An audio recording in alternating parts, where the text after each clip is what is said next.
गरीब माँ और 5 बेटियों का गाजर घर। बाबूजी, रोटी बना दी है, खा लीजिएगा, मैं खेत पर जा रही हूँ। तभी खटिये पर से बूढ़ा रामा खांसते हुए बोला, अरे बहू, ये ले, मेरी शॉल लेती जा, बाहर बड़ी ठंड पड़ रही है।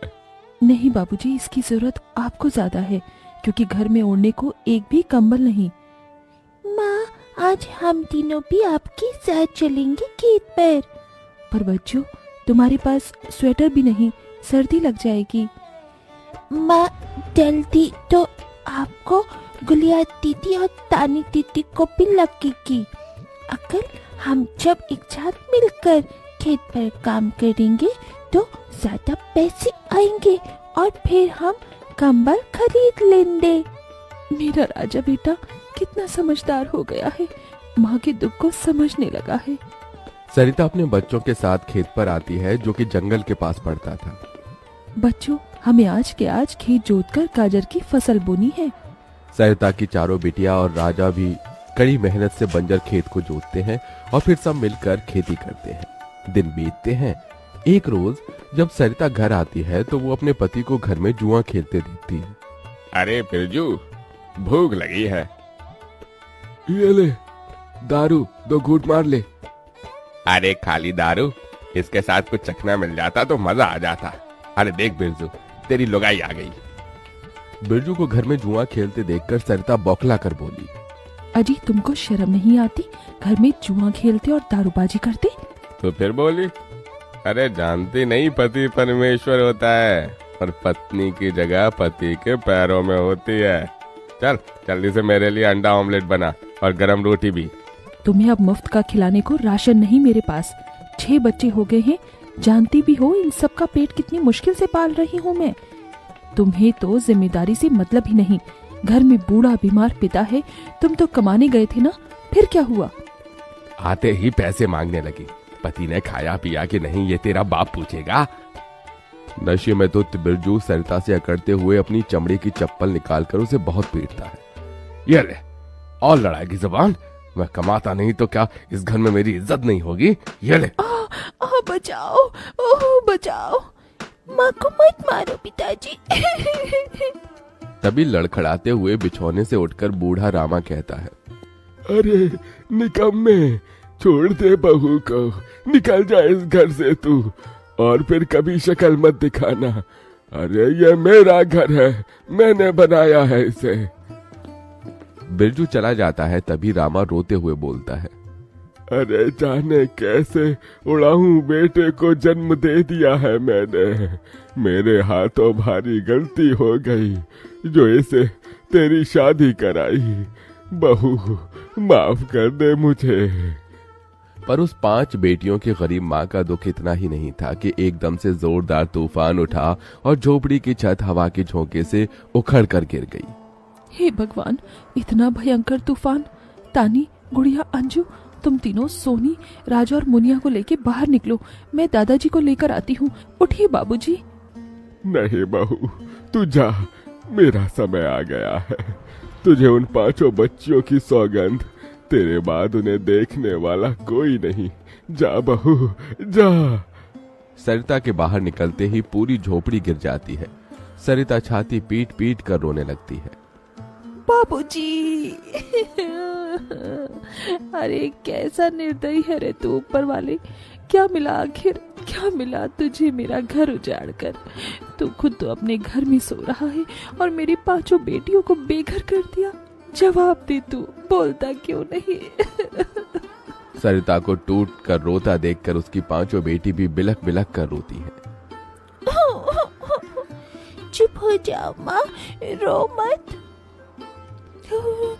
माँ, मुझे जल्दी ठंड लगती है। हे भगवान, इतनी बर्फ गिर रही है, मुझे इस ठंड से अपने बच्चों को बचाना होगा। सरिता सबका दरवाजा खटखटाती है, मगर कोई भी मुसीबत में उसकी मदद नहीं करता। हार कर वो अपने जंगल वाले गाजर के खेत में आ जाती है और सब रात भर ठंड से कांपते ठिठुरते हुए बीतती है। माँ, बहुत भूख लगी है। हाँ माँ, मुझे भी भूख लगी है। तभी सरिता की सबसे बड़ी बेटी तानी खेत में देखती है जहाँ लाल लाल गाजर उगे थे। देखो माँ, हमारे खेत में तो गाजर तैयार हो गए हैं। फिर तानी अपने सभी भाई बहनों को गाजर तोड़ कर देती है। ये लो मेरी बहनों, गाजर खा लो। अपनी बेटियों को ठंड में ऐसे देख उस गरीब माँ का मन अपार दुख से भर जाता है।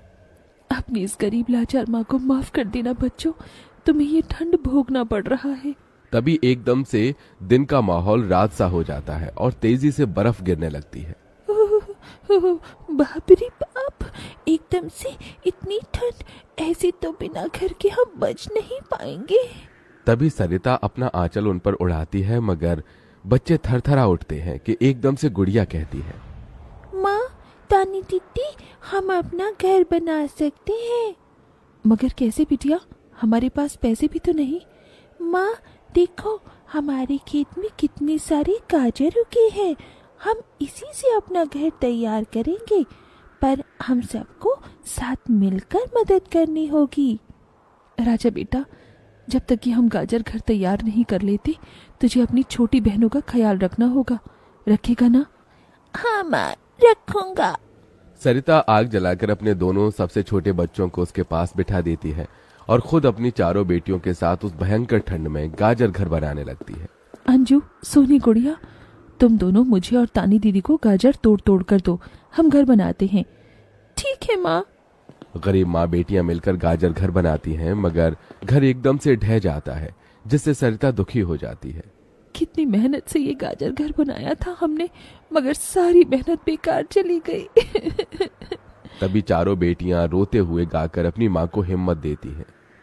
जिंदगी की यही रीत है, हार के बाद ही जीत है, थोड़े आंसू है थोड़ी हंसी, आज गम है तो कल है खुशी, जिंदगी की यही रीत है, हार के बाद ही जीत है। मेरी बच्चियों। रोते हुए सरिता अपनी बेटी को गले से लगा लेती है। वो फिर कोशिश करते हैं, कई बार उनका गाजर घर बिगड़ता है। तभी गुड़िया कहती है, माँ, अगर हम अपना गाजर घर मजबूत बनाने के लिए पहले लकड़ी फट्टे से ढांचा बना लें, तो फिर हमारा गाजर घर नहीं गिरेगा। सब ऐसा ही करते हैं, जिससे उस बार उनका गाजर का घर मजबूत बन जाता है। सरिता अपनी पांचों बेटियों और बेटे के साथ घर के अंदर आती है, तब जाकर उनके शरीर को गर्माहट महसूस होती है। अरे वाह माँ, दीदी, आप सबने कितना सुंदर गाजर घर बनाया है, और ये कितना गर्म भी है। तभी सरिता अपने बेटे बेटियों का मुंह देखती है, सबकी आंखों में भूख थी। मैं जानती हूँ तुम सबको भूख लगी है ना, अपनी माँ को एक दिन दे दो, मैं कल काम ढूंढ लूंगी। ठीक है, आज हम ये गाजर खाकर सो लेंगे। आप भी खा लो ना माँ, आपने 2 दिन से कुछ नहीं खाया। सोनी अपने नन्हे हाथों से अपनी गरीब माँ को गाजर खिलाती है। अगले दिन सरिता ठंड में इधर से उधर काम ढूंढने भटकती रहती है, मगर कोई उसे काम नहीं देता। इधर अब उसके खेत के गाजर भी खत्म हो गए थे, जिससे उसकी बेटियां भूखी थी और उसकी दूधमुही बेटी भूख से रोई जा रही थी। माँ, मुन्ना को भूख लगी है, उसे खाना चाहिए। छोटे बच्चे खाना नहीं खाते राजा, इसे दूध पीना है।